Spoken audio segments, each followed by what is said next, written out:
Hello and welcome back to another video with me, GWMX. Today we're going to be doing episode 2 of the tutorial series, the tip series, however you want to call it. Today we're going to be covering controller settings, and then we're going to touch on some small bike setup stuff towards the end of this video. So first things first, you want to head to settings, input. This is how I have mine set up, so I'll go through my controls, then I'll explain what all these settings do. So my lean is the bike lean. It's not the rider lean, so this is your left to right lean for the bike. Me personally, I use the left stick on an Xbox 360 controller. You can use a PS4 controller, but I think you might need third-party software to get that to run. You can also use Xbox One, and I'm not sure about any other controllers. However, I use a 360 controller. The left stick, this is what I control the bike lean with. Throttle is the right trigger. The front brake is the left trigger. The rear brake is the right bumper. However, I have my combined brakes activated, and I also, if we head to simulation, I also have brake help activated. And again, I've mentioned this in the past, this acts as an ABS type system, so it's like an anti-lock braking system basically. It's not amazing by any means, and it's not terrible by any means. It's what I prefer, it's just what I ride with, that's how I've gotten used to it. Totally up to you what you want to do. Find something that works for you and just stick to it and get used to it, and that will become the norm. So let's head back to the controls. Clutch, I use the left bumper for this. However, I don't often press it. I press it every now and again, or you know, if I'm trying to bust a wheelie or I'm coming out of a corner, but a lot of the time I try and use momentum and gearing to get to basically just not lose that momentum to where I would need to use the clutch. Forward and back lean, so you need to pay attention when you're setting this. So you click it and it will tell you lean rider backwards. So I have mine set up very oddly. I have my rider lean left to right on the right stick, but my rider forward and back lean on the left stick. Sounds weird, it's just what I kind of got used to MX Simulator's forward and back lean and the one stick control, and that's just how I got used to it. And to be honest, that's how I learned to play this game, that's how I feel comfortable. So notification will pop up and it will tell you at the top here, look, lean rider backwards, so pull back on the stick. Now that I'll automatically allocate the forward part of that stick to lean forward. And again, same with the rider lean, it will tell you lean rider left, you lean it left. I'm not sure why that's come up. Anyway, you probably should hit calibrate as well, calibration. I'm not going to do that right now though, because I don't want to really mess anything up, and I'm not sure if it will. So on to direct lean, this one's important. If you hover the mouse over, I think it's the arrows, maybe not.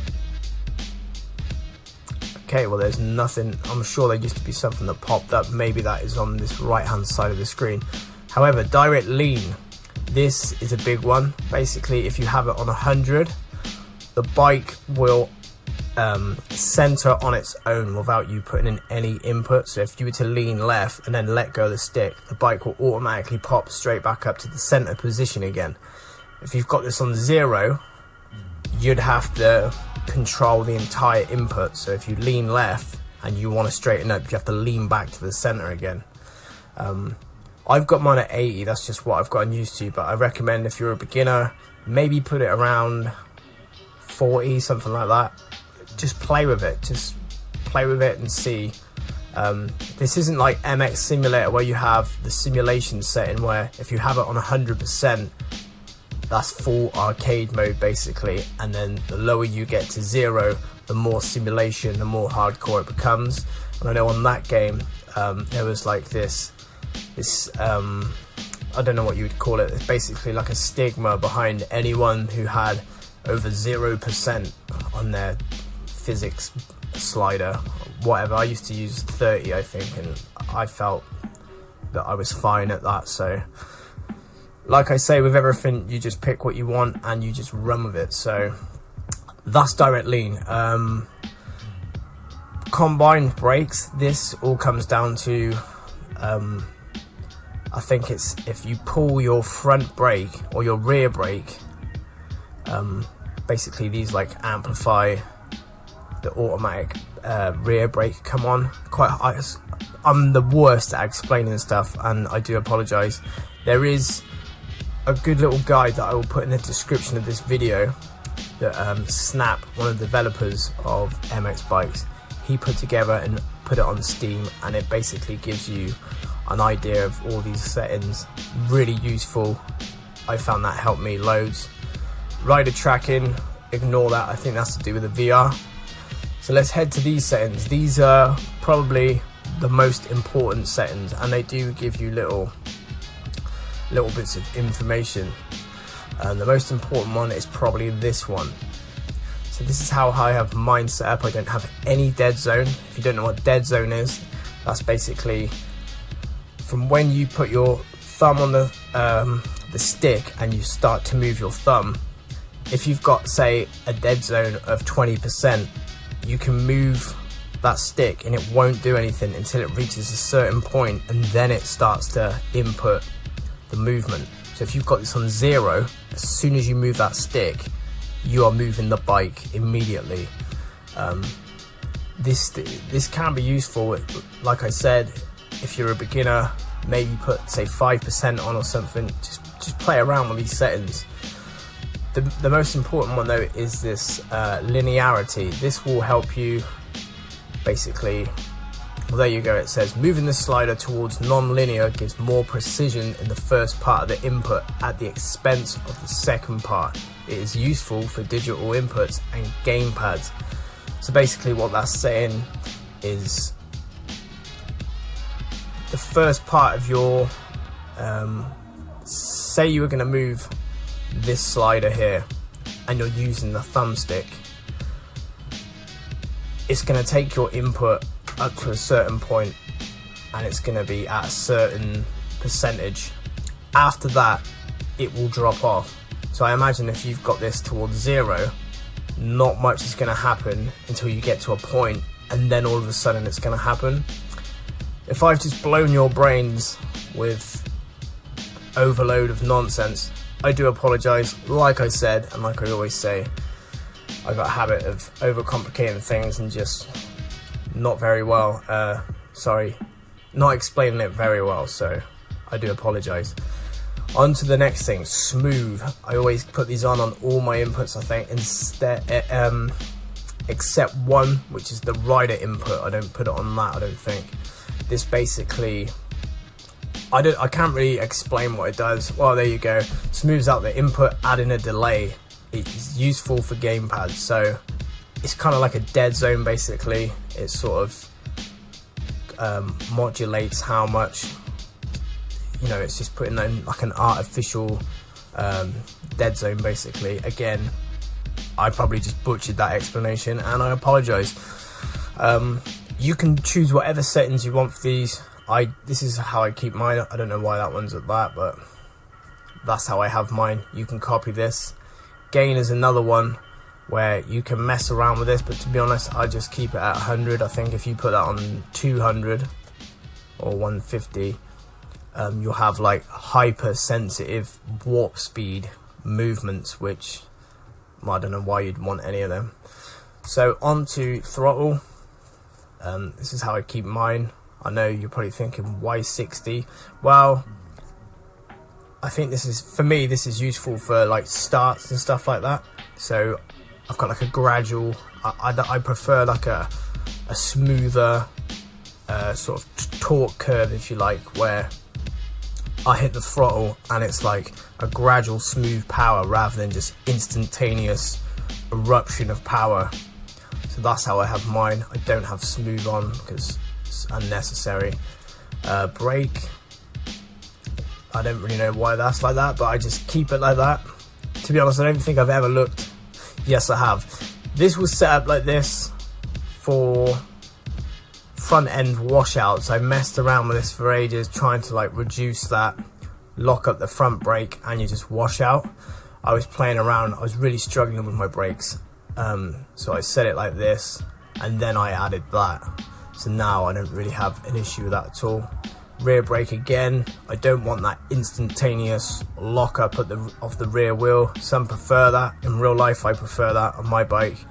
However, in the game I like to have a real gradual slowdown rather than just lock up and start skidding. I prefer to sort of basically, like I say, just modulate that braking power, like gradually slow down rather than just lock up and then come to a stop. Onto clutch, I don't ever touch that. I think these are just stock settings. Forward lean, that's how mine is. Keep it the same, don't really ever mess with that. I'm sure you could mess around with this if you want like quicker front and back movements, but to be honest I've gotten used to this, and a lot of my forward and back movement of the bike comes from brake tapping and using the gyroscopic gas, basically, where you gas the bike and the rear comes down, you know, just a gyroscopic effect. Onto rider, left right lean, again I don't really touch these settings, I just leave them. So that covers the main controller setting part. The other parts is entirely up to you how you want to do it. You set these up however you want. As you can see, this is how mine is. You can copy this, or you can just figure out your own. This is all for the camera, so you can set that up however you want. The most important one related to your riding and falling off the bike and being smooth basically boils down to lean. Lean and direct lean. I think they are the two pivotal parts of MX bikes and staying smooth, and this is what works for me. People say different stuff, but yeah, you just basically find the setting that works for you and keep practicing. So let's jump on to a quick bike setup part, which is going to help you hopefully reduce that bounciness and soak up a few more braking bumps and chop and things like that, and we'll be good to go.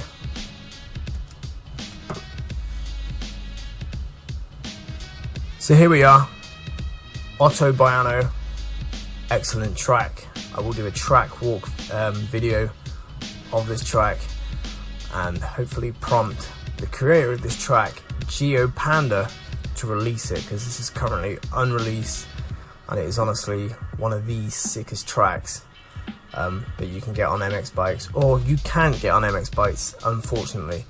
So let's take a look at the setup. As you can see, I am using the 2019, as you can't see, the 2019 CRF 250. So this is a total default setup. I know on this track it works a little bit different to the other tracks. However, I'll give you like my setting, if you like, which I've already got set up, I think, on Iron Man. So if I find Iron Man, if you want to know how I did that, you can create a setup, you can save the setup, then later on, say you save this track on Unadilla, you can save it, and then say if you're on another track like Iron Man or any other track except Unadilla, if you go to copy, you can scroll down to the track that you made that setup on, Iron Man, and as you can see I have this track. I always give them random names, stupid, I should put, you know, proper names, but I don't. And you highlight it, click OK. Now that copy in the settings. So now you can see that these are actually slightly different, and if you wanted to see the comparison between this and stock, you click this compare tab, go to your setup, default, then it will tell you this is what you used to have, this is what we currently have. So how I like to run things now is I like to run a 16mm front brake. I have the front brake leverage. For this bike, I recommend if you're starting out and you want to just gradually get better, put it on mellow, put the map on mellow, that way the power's not so abrupt. On 250s, I like to scream them out. This bike, in my opinion, is probably the best 250F, if not the best bike, excuse me, the best bike in the game at the moment, I think, anyway, because of the way the gearbox is set up. I used to actually think this bike was one of the worst. After spending an hour riding it, I realised I was making a big mistake. So this, in my opinion, is the best bike in the game. So this is going to be my setup. So what I usually do is I start by dropping the fuel amount. That'll reduce the weight of the bike, making it a bit more nimble. You wouldn't notice it too much, to be honest, but it makes a slight bit of difference. You can put whatever you want, but I wouldn't recommend going lower than, say, 4 litres. It depends how many laps you're doing. I think I've done a 6 lap race on Winchester, and I put 3.5 litres in, and I got on the last lap halfway round and the bike stalled. I did have a video for that, you've probably seen it. So yeah, maybe 4.5 litres, something like that. Depends how long you're gonna ride. Can't change the tyre pressure, the tyre compound anymore. You used to be able to do that in the early betas. In the last few, it's not been an option. Not really sure what's going on with that. I leave all this how it is. Onto suspension. So what I usually do, this is exactly what I do. I add a bit more oil in the forks just to harden them up a bit. The faster you get, I think, basically the more oil you want to put in, but you don't want to put loads in. Obviously, if you're doing the supercross, you want to run this around 110, maybe 115. Again, it comes back to how fast you are. I usually put the compression up a click.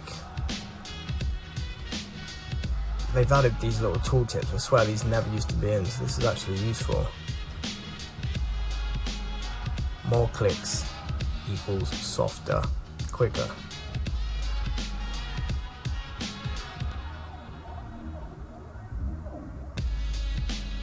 So what I usually do anyway is increase this and lower the rebound. So this makes the rebound slower, which obviously, if you're coming down from a big jump, instead of it pogo sticking you into the air, it will just gradually bring you back up again, and you can just keep going with the power, and hopefully it'll all sort itself out and you won't really notice any too much of that bounce. I don't usually mess with the rear. Sometimes I do. If the Supercross, I try and sort of mess with it a little bit, and to be honest, it's all sort of trial and error. But now I've never noticed these tooltips before, so these would be quite useful. Onto drivetrain, again, you can mess with this. It's up to you basically. If you adjust this, you're going to have quicker, I think it's quicker acceleration and lower top speed. If you go lower, I think it's higher top speed and slower acceleration, but you don't quote me on that, I'm not an expert. You could mess with this. Usually I drop a PSI in the front, that'll add a tad more bit of grip, and yeah, that's pretty much the setup, the bike setup. Again, some bikes come set up awesome. I found that the Yamaha 250F out of the box, the OEM box, is set up perfect and it runs sweet. I find you've never really got to mess with it. I find bikes like the Suzuki, you have to add compression and slow the rebound. The Kawasaki, I think, feels like the worst. You have to mess with the suspension quite a lot. For me and the way I ride, I have to mess with it quite a lot, especially at the front end. Yeah, and that pretty much concludes that part of the video. If there's anything else that I've left out that you're still unsure about, then you'll have to let me know in the comments below, and I will address them in another video or just respond through comments. I hope you like this video. Sorry if I've blown your mind. I've never really done an in-depth settings video like this in the past. Yeah, like, subscribe, spam where you need to, and I will see you in the next video.